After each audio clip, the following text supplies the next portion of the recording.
গত ক্লাসে আমরা আমাদের এখান থেকে এই বিষয়গুলা সম্পর্কে টুকটাক জেনেছিলাম। আজকে চলেন প্র্যাকটিক্যালি আমরা জিনিসগুলো বোঝার চেষ্টা করি। এই ব্যাপারগুলো আমরা পরে দেখছি, আমরা প্রোডাক্ট আপলোড করার পরে এইগুলো আবার একটু আমরা দেখব। আপাতত চলেন প্রথমে আমরা সেটিংসে ক্লিক করি, অর্থাৎ ই কমার্স থেকে সেটিংসের জায়গাটা আছে সেখানে আসবো। সেটিংসে আসার পরে এখানে বেশ কতগুলো সেটিংস আছে, আমরা এদের মধ্য থেকে আজকে এই জেনারেল এই সেটিংসটা প্রথমে দেখি।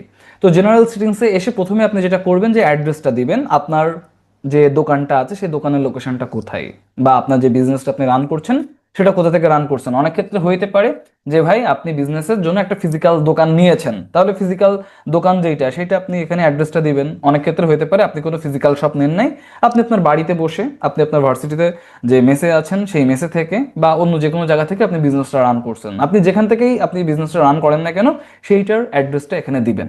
ঠিক আছে?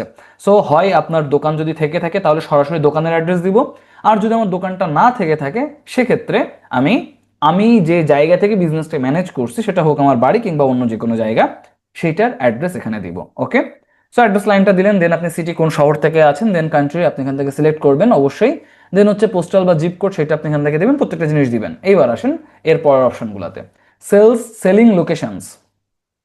আপনি কোন কোন দেশে সেল করতে চাচ্ছেন আপনার প্রোডাক্ট। তো এখান থেকে আপনি যদি লেখেন সেল টু অল কান্ট্রিজ, তার মানে আপনি পৃথিবীর সকল দেশে আপনার প্রোডাক্ট সেল করেন। এখন সাধারণত পৃথিবীর সকল দেশে প্রোডাক্ট সেল করেন তার মানে তবে বিশাল ব্যাপার স্যাপার, অনেকেই এই ধরনের লাক্সারি রাখে না, কারণ শিপমেন্ট ইস্যু বলেন, পলিসি, বিভিন্ন সরকারের বিভিন্ন রকম পলিসি বলেন, বিভিন্ন বিষয়াদির কারণে সেটা সম্ভব হয়তো বা হয়ে ওঠে না। তাহলে আপনি চাচ্ছেন যে ভাই না, আমি পৃথিবীর সারা দেশে বিক্রি করব না, আমি নির্দিষ্ট কতগুলো দেশে বিক্রি করব। যদি আপনি তাই করতে চান তাহলে এখানে ক্লিক করেন সেল টু স্পেসিফিক কান্ট্রিজ, আমি নির্দিষ্ট কতগুলো দেশে বিক্রি করবো। তো আপনি এখানে ক্লিক করেন, ক্লিক করে এবার আপনি লিখেন ভাই আপনি কোন কোন দেশে বিক্রি করতে চাচ্ছেন। আপনি চাচ্ছেন বিক্রি করতে বাংলাদেশে, লিখেন বাংলাদেশ। আপনি চাচ্ছেন বিক্রি করতে ইন্ডিয়াতে, লিখেন ইন্ডিয়া। আপনি চাচ্ছেন বিক্রি করতে পাকিস্তানে, লিখেন পাকিস্তান। আপনি চাচ্ছেন হয়তো বা এর সাথে আপনি চায়নাতে প্রোডাক্ট বিক্রি করতে, আপনি লিখেন চায়না। সো আমি এই কয়টা দেশে প্রোডাক্ট বিক্রি করতে চাচ্ছি, তাহলে এই কয়টা দেশে কিন্তু আমি প্রোডাক্ট বিক্রি করতে পারবো। এই কয় দেশ থেকে মানুষজন আমার ওয়েবসাইটে এসে প্রোডাক্ট পারচেস করতে পারবে। ওকে, থাকলো। আর আরেকটা অপশন আছে, ধরেন আপনি পৃথিবীর সকল দেশে বিক্রি করবেন কিন্তু নির্দিষ্ট দুই তিনটা দেশে বিক্রি করবেন না। যদি এমনটা হয় তাহলে sell to all countries except for, এইটাতে ক্লিক করবেন। ক্লিক করে একইভাবে আপনি নিচে নামগুলা দিয়ে দিবেন। মানে আমি ভাই এই এই দেশে বিক্রি করতে চাচ্ছি না, আমি পৃথিবীর সব দেশে বিক্রি করব, বাট ইউএসএ তে আমি বিক্রি করবো না। তাহলে আপনি সেই ক্ষেত্রে ইউএসএ বা যে যে স্টেটে বিক্রি করতে চাচ্ছেন না সেই স্টেটগুলোর আপনি নাম লিখে দিলেন। তো সেক্ষেত্রে আপনাকে অবশ্যই মাঝখানটা সিলেক্ট করতে হবে। আর যদি শুধুমাত্র নির্দিষ্ট কতগুলো দেশে বিক্রি করতে চান তাহলে 3 নম্বরটা আমি যেটাতে ক্লিক করেছি এখান থেকে আপনাকে দেশগুলা সিলেক্ট করে দিতে হবে। ওকে, হইল।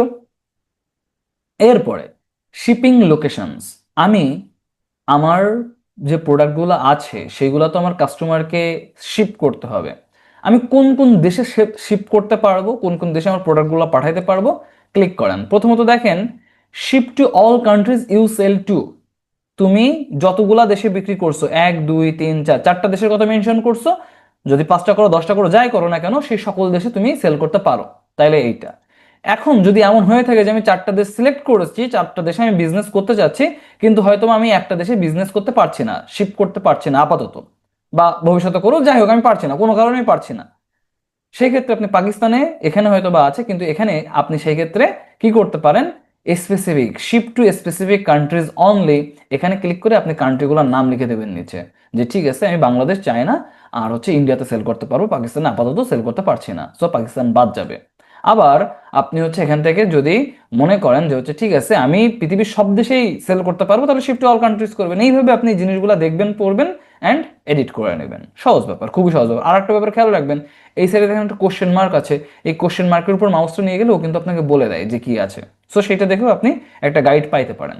এরপরে আপনি আসেন, দেখেন কাস্টমার ডিফল্ট কাস্টমার লোকেশন, কাস্টমারের ডিফল্ট লোকেশনটাকে আর কি কোথাও সেট করতে যাচ্ছে, দরকার নেই, আপাতত এইভাবেই থাকুক। দেন আপনি এখানে দেখেন অ্যাড্রেস অটো কমপ্লিট, তো অ্যাড্রেসটা কি অটো কমপ্লিট হবে কিনা সেটা আপনি আর কি করতে পারবেন। দেন হচ্ছে অ্যানাবেল ট্যাক্সেস, অনেক ক্ষেত্রে খেয়াল করে দেখবেন যে এটা ওয়েবসাইটের ক্ষেত্রে হয় না, কিন্তু বড় বড় হোটেলগুলোতে, ধরেন আপনি ভালো 5 স্টার হোটেলে গেলেন, তো সেখানে কি হয়, আপনি যে ফুড অর্ডার করেছেন ফুডের দামটা দেওয়া থাকে, কিন্তু ওভারঅল আপনি খাইলেন হয়তো বা 2200 টাকার, কিন্তু যখন দামটা আসে তখন হয়তো বা দামটা আসে 2500 টাকা। এবার আপনি বলতে পারেন কেন 2500 আসলো? আপনি দেখবেন নিচে ওই আপনার প্রোডাক্টের মানে যে খাবারগুলো খেয়েছেন সেগুলোর দাম 2200 আছে, সব মিলায়ে নিচে এসে ট্যাক্স দিয়ে 300 টাকা অ্যাড করে 2500 টাকা করেছে। সো যদি আপনি এমন চান যে আমার ওয়েবসাইটে যারা এসে অর্ডার করবে তারা যে টাকা পারচেস করলো সেই টাকার উপরে তারা ট্যাক্স দিবে, ট্যাক্সের পার্সেন্টেজেই আপনি সেটা বসায় দিতে চাচ্ছেন, তাহলে এটা অ্যানাবেল করে দিবেন।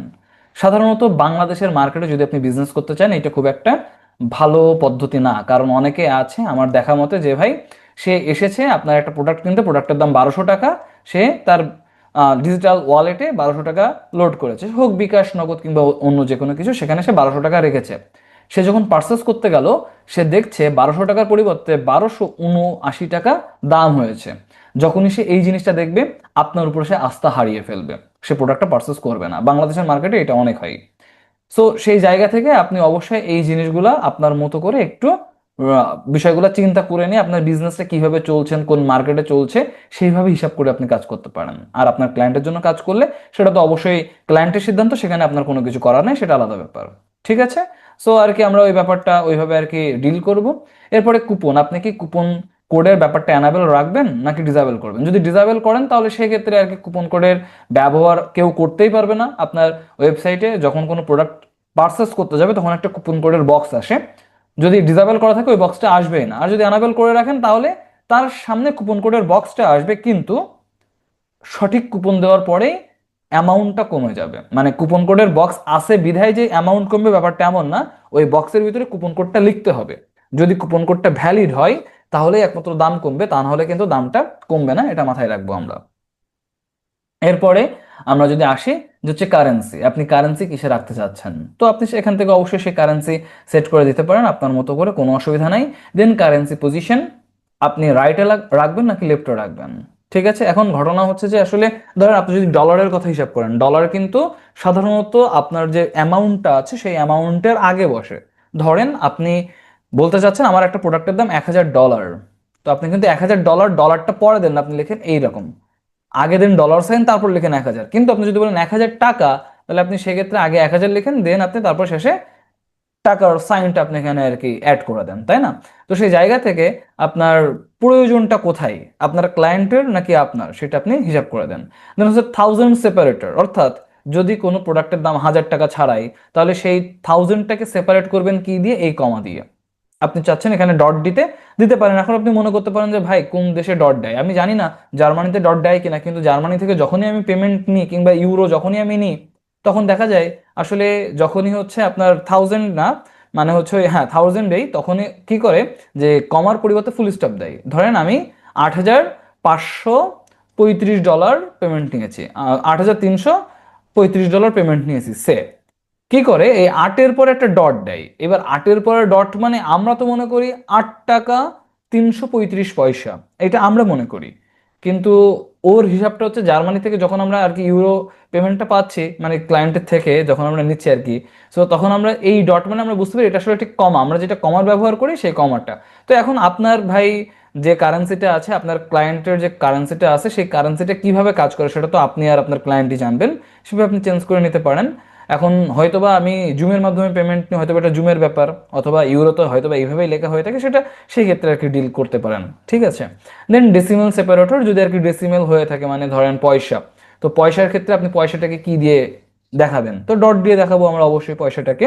অ্যান্ড পয়সাটার কয়টা সংখ্যা আপনি রাখতে চাচ্ছেন, মানে ধরেন আপনি তো পেমেন্ট এমন রাখতেই পারেন যে হচ্ছে ভাই আমার একটা প্রোডাক্টের দাম 199 টাকা 99,998,6 পয়সা, তো এতগুলো সংখ্যা তো দেখতে উৎকট লাগে, তাই 199.99 এইটা রাখতে পারেন। তো এই জন্য হচ্ছে এখানে 2।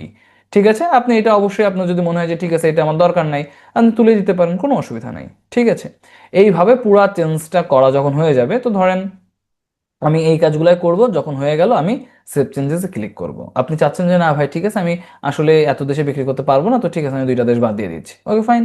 দেন আপনি হচ্ছে এখন সেভ চেঞ্জ করেন, না ভাই আমি এত দেশে বিক্রি করতে পারবো না, শুধু একটা দেশে বিক্রি করবো, ওকে ফাইন, সেটা করে দিয়ে আপনি সেভ চেঞ্জ করেন। যা করবেন তাই আপনি কিন্তু যে কোনো সময় চেঞ্জ করতে পারেন, সেই ব্যাপারটাই আপনাদেরকে মূলত বোঝাইলাম। ওকে, সো এইভাবেই আমরা আমাদের ওয়েবসাইটের সেটিংস থেকে এসে আমাদের জেনারেল সেটিংসটা কমপ্লিট করে নিব। এটা আমাদের ওয়েবসাইটে ই কমার্স বা ও কমার্স ইনস্টল করার পরে প্রথম কাজই হবে এই সেটিংসগুলো ঠিকঠাক করে নেওয়া, তারপরে আমরা নেক্সটে যাবো। ওকে, তো এই আর কি, পরবর্তীতে যে জিনিসগুলো আছে সেগুলো একটা ভিডিওতে দেখালে ভিডিওটা অনেক লম্বা হয়ে যাবে, আমি চাই না এত লম্বা ভিডিও আপলোড করতে। আপনারা কম সময়ে জিনিসপত্র দেখেন, বুঝেন, শিখেন, সেটা হয়তো বা আপনারা শিখে মজা পাবেন। এই জন্যই আমি পরবর্তী জিনিসগুলো পরবর্তী ভিডিওতে আস্তে আস্তে স্টেপ বাই স্টেপ নিয়ে আসবো। তো ঠিক আছে, ভালো থাকেন সবাই, আপনাদের সাথে দেখা হবে নেক্সট ক্লাসে। টাটা।